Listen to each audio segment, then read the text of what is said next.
Hey everybody, I wanted to give an update on inherited IRAs. We've had a lot of confusion out there in the entire industry, and I'm getting more and more problems showing up in my office that I need to help clean up from other people, other companies out there. And so I wanted to run through what the changes were and how they've taken effect and all that stuff. So without further ado, let's start with it's just very complicated now. We had some changes come through in 2020. They've taken effect. The IRS just started forgiving the mistakes that were out there. They officially forgave all the mistakes this year. So what do we have to worry about going forward? Well, if you're an IRA owner, or if you're inheriting money, you're going to have to pay attention. This is important. So we start with the IRA owner, and then we have a decision tree that we have to deal with on how to figure out what to do with IRA money when it's inherited. So we have things called designated beneficiaries and non-designated beneficiaries. This is charities. When somebody just writes your estate, maybe it's passed via a will. If it's passed through the court system, things like that, and then many trusts that are out there, these are all going to be considered what's called non-designated beneficiaries, and they're going to be subject to the 5-year rule. All the money has to be out within 5 years. I know everybody's heard this 10-year thing, but some of these entities, some of these ways that we pass money, they're going to get hit pretty hard because all the money has to be out and taxed within 5 years. Then we have designated beneficiaries. These are real people. So now we need to figure out what to do there. We have an additional, if you're not a non-designated beneficiary, then we've got to figure out what to do. We have a new decision tree. So they, in this part, have a special category called eligible designated beneficiaries. Okay.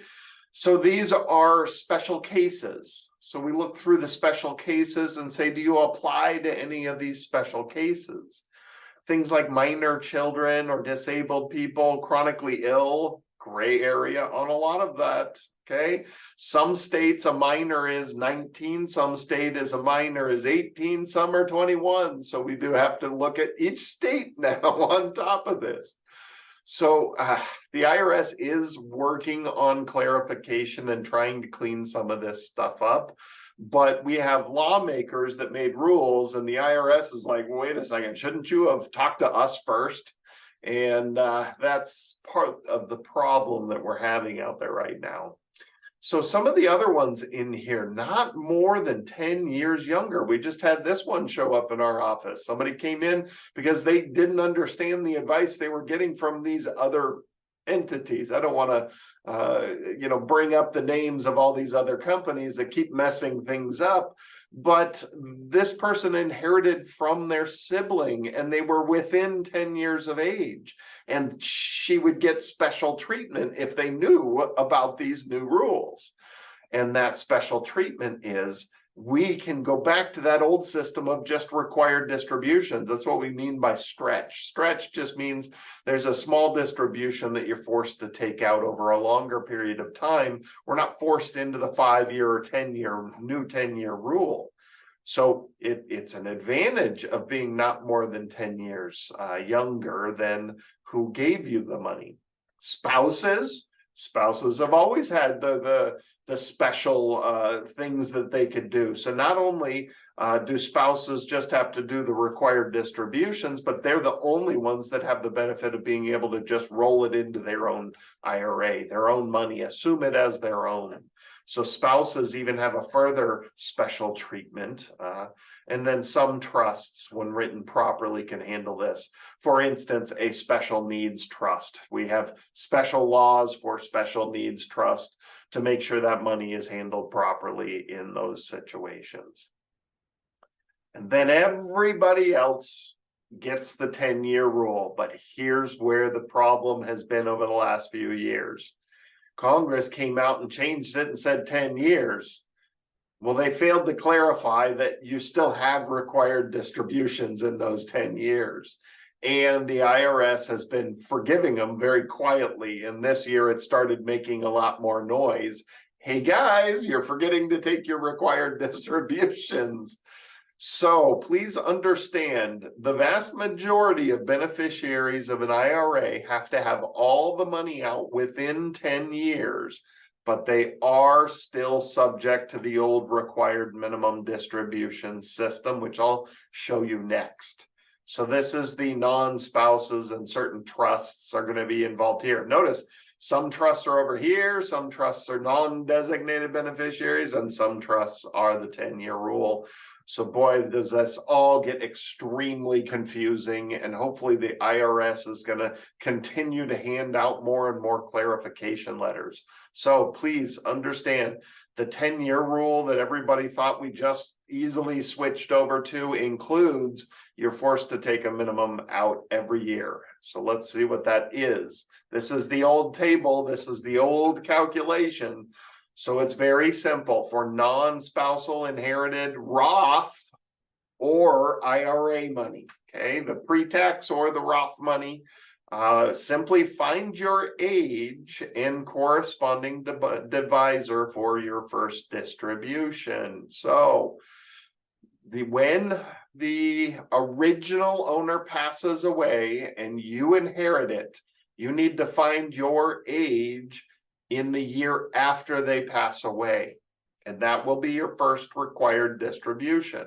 Okay, the year after they pass away, if you're 50 years old, your divisor is 34.2. Now here's the difference of all other required distributions. When you're 51, you don't go to here and say, I'm 51, my divisor is 33.3. No. And when you're 55, you can't look at this chart and say your divisor is 29.6. No. It's established the year after the original owner passed away. You find your age, you find the divisor. That is your divisor for the first year. Every year thereafter, you simply subtract 1. So this takes us keeping track of this.